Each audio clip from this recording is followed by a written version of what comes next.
আসসালামু আলাইকুম এভরিওয়ান। আজকে আমার এই ভিডিওতে আমি আপনাদেরকে দেখাবো কিভাবে ঘরে বসে খুব সহজভাবে পারফেক্ট ডোনাট তৈরি করা যায়। বাচ্চাদের ভীষণ পছন্দের এই ডোনাটটি বাইরে থেকে না কিনে এনে যদি ঘরেই তৈরি করে দেওয়া যায় তাহলে তো সেটাই ভালো। ভীষণ মজাদার এই ডোনাটের রেসিপিটি আশা করছি আপনাদের খুব ভালো লাগবে। এই ডোনাটটি তৈরি করার জন্য আমি প্রথমেই এখানে হাফ কাপের একটু বেশি গরম দুধ নিয়েছি। আমি এখানে কুসুম গরম দুধ নিয়েছি আর তার মধ্যে 1 টেবিল চামচ পরিমাণ বাটার দিয়ে দিচ্ছি। এখন দিয়ে দেব 3.5 টেবিল চামচ পরিমাণ চিনি। চিনির মেজারমেন্টটা অবশ্যই আমি যেটা বলেছি সেটাই দিবেন। আর দিয়ে দেব 1 চা চামচ পরিমাণ লবণ।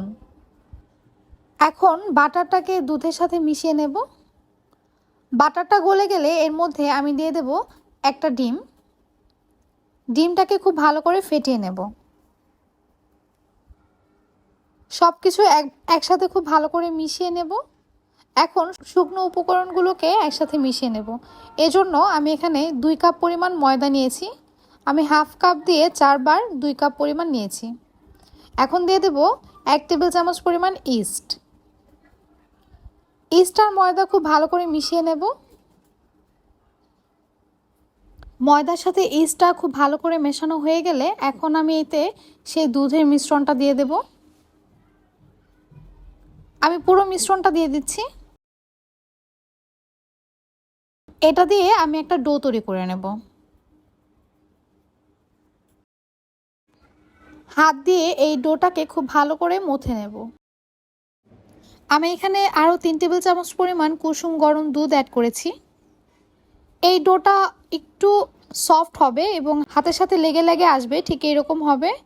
এখন এটাকে আমি রেস্টে রেখে দেব প্রায় 2 ঘন্টার মতো। আপনাদের হাতে সময় কম থাকলে আপনারা 1 ঘন্টাও রাখতে পারেন।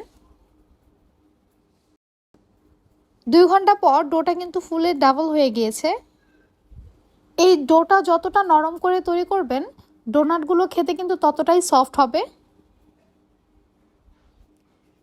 এই ডোটাকে আমি বোল থেকে তুলে নেব এবং একটি বোর্ডের উপর নিয়ে এটাকে খুব ভালো করে মথে নেব। এজন্য আমি একটু ময়দা ছিটিয়ে নিলাম। এটাকে একটু সময় নিয়ে মথে নিতে হবে। ময়ান করার এক পর্যায়ে যখন দেখবেন এটা আর হাতের সাথে লেগে আসছে না, তখন বুঝতে হবে এই ডোটা তৈরি হয়ে গিয়েছে।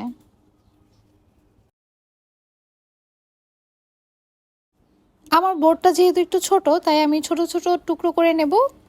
এরপর এটাকে আমি আরও কিছুক্ষণ রেস্টে রেখে দেব। আমি প্রায় 10 মিনিটের মতো এই ডোটা রেস্টে রেখে দিয়েছিলাম আর এখন এটাকে একটু মোটা করে বেলে নেব।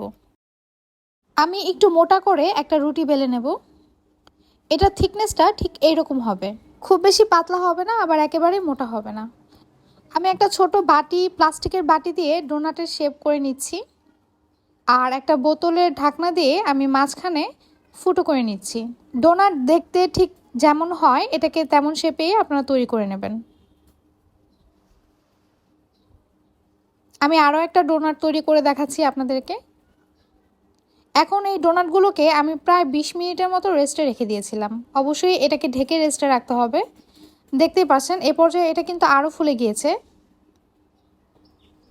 এখন এই ডোনাটগুলো ভাজার পালা। আমি একটা কড়াইতে যথেষ্ট পরিমাণে তেল নিয়ে নিয়েছি আর তেলটা খুব বেশি গরম করিনি, হালকা গরম তেলের মধ্যেই আমি এই ডোনাটগুলো ছেড়ে দেব। চুলার আঁচ মিডিয়ামের চাইতেও একটু কমে রেখে এই ডোনাটগুলো ভেজে নেব। এই ডোনাটগুলোকে একটু সময় নিয়ে ভাজতে হবে। আপনারা যদি হাই হিটে অথবা মিডিয়াম হিটে এই ডোনাটটা ভাজেন সেক্ষেত্রে ডোনাটের ভেতরটা কিন্তু কাঁচা রয়ে যাবে। দেখতেই পাচ্ছেন ডোনাটটা কিন্তু আরও ফুলে গিয়েছে। আমি এখন একটি টিস্যু পেপারের উপর ডোনাটগুলো তুলে নেব। আমি আপনাদেরকে একটা ডোনাট ভেঙে দেখাচ্ছি। এটা খুব গরম ছিল, দেখতেই পাচ্ছেন এটা কতটা পারফেক্ট হয়েছে আর এটার টেস্ট অতুলনীয়। আপনারা এই ডোনাটটা এমনি এমনি খেতে পারেন, তবে আজকের এই ভিডিওতে আমি ডোনাট গ্লেজ কিভাবে তৈরি করবেন সেটাও দেখিয়ে দেব। গ্লেজ তৈরি করার জন্য আমি এখানে 1 কাপ পরিমাণ আইসিং সুগার নিয়ে নেব আপনারা চাইলে চিনিটাকে গুঁড়ো করে তারপর ব্যবহার করতে পারেন। এখন এতে দিয়ে দেব 2 চা চামচ পরিমাণ গলানো বাটার এবং দিয়ে দেব 2 টেবিল চামচ পরিমাণ দুধ। দুধের সাথে এই আইসিং সুগারটা খুব ভালো করে মিশিয়ে নেব। আমি এখানে 2 ধরনের গ্লেজ তৈরি করব, এজন্য আমি একটু গ্লেজ আলাদা করে নিচ্ছি এবং তাতে 1 টেবিল চামচ পরিমাণ কোকো পাউডার দিয়ে দিচ্ছি। এটাকে খুব ভালো করে মিশিয়ে নেব। এটা তৈরি হয়ে গেল চকলেট গ্লেজ। আর এই চকলেট গ্লেজের মধ্যে আমি এখন ডোনাটগুলো ডিপ করব। এই গ্লেসের মধ্যে ডোনাটগুলো ডিপ করার পর এটা দেখতে আরও বেশি আকর্ষণীয় হয় এবং বাচ্চারা এটা খেতে আরও বেশি পছন্দ করে। ডোনাটগুলোকে একটু ডেকোরেট করে নেব।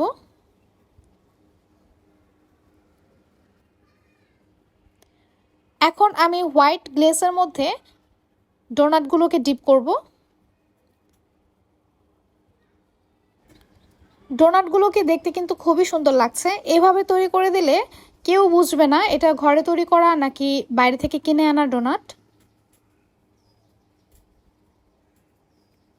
আমি প্রত্যেকটা ডোনাটে গ্লেজ দিয়ে তার উপর একটু ডেকোরেশন করে দেব। এটা দেখতে আরও বেশি সুন্দর লাগবে। প্রিয় দর্শক, আশা করছি আমার এই রেসিপিটি আপনাদের খুব ভালো লেগেছে। ভালো লেগে থাকলে অবশ্যই আমাকে কমেন্ট করে জানাবেন এবং আমার ভিডিওগুলো খুব বেশি বেশি শেয়ার করবেন। ধন্যবাদ।